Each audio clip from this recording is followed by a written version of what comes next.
Those who've been watching my channel for a while now know I got my start with vintage RC cars.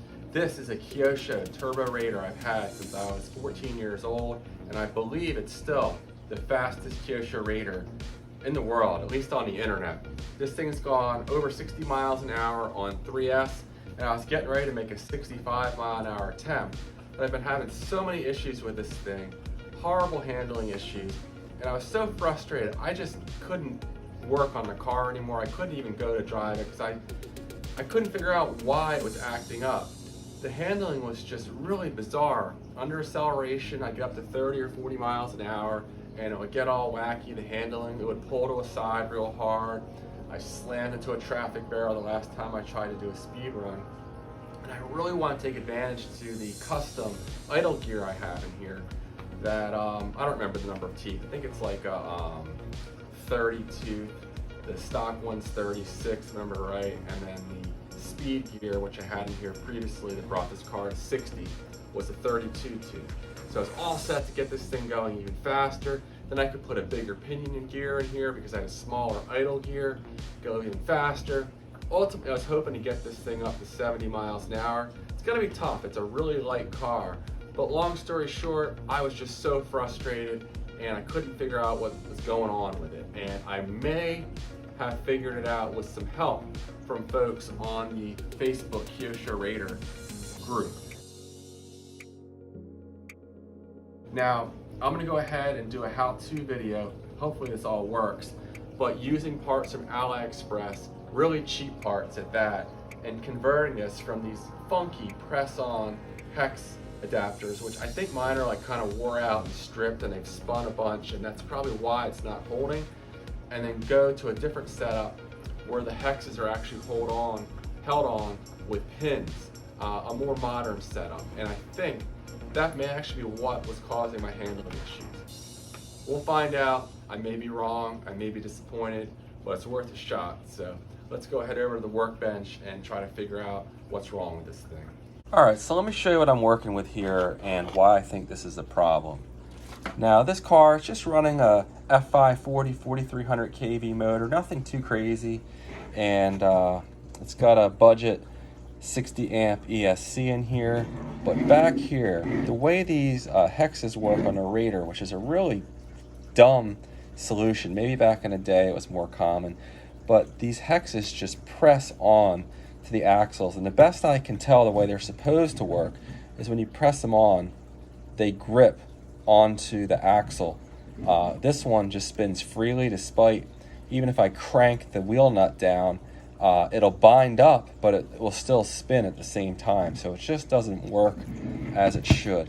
This one here still works as it should, and you know, when it presses on, it kind of grabs onto that axle. And so this one does not appear to be my problem. So this one's gonna pop right off. This one here, just gently, all you have to do is get a screwdriver in there, it breaks it loose, and then it'll pop right off.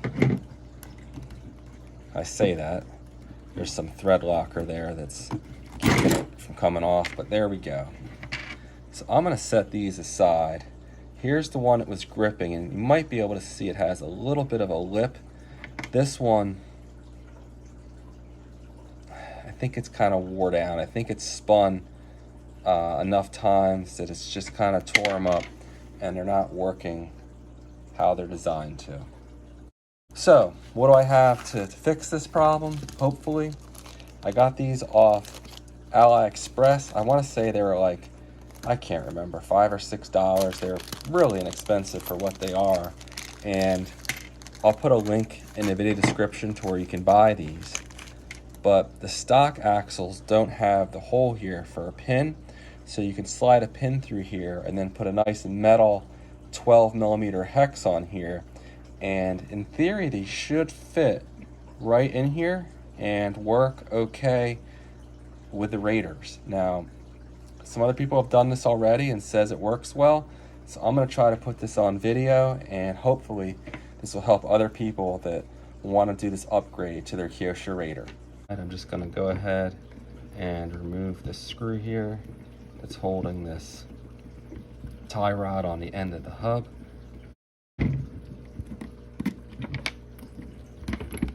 Pull the dog bone out, slide the axle through. There's the old one. Here's the new one. I'm gonna go ahead and push this through. I'm gonna use 6 of these 5x8 by 0.1 millimeter shims. Stack these on here, giving me better spacing. And then this washer is, it sticks out slightly more on the part by the hole here. So I'm gonna go ahead and put that against these shims so that it doesn't have binding issues potentially. I assembled this in a different way earlier and there were some binding issues. It was hitting the plastic, but now it won't, especially with those shims there. Take my axle pin, cut down from my body pin, slide that in there, press that on there.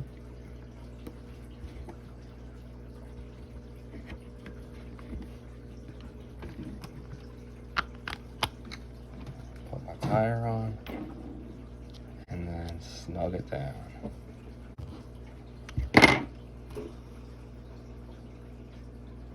There we go. Pop this back in here, and I think we're in business.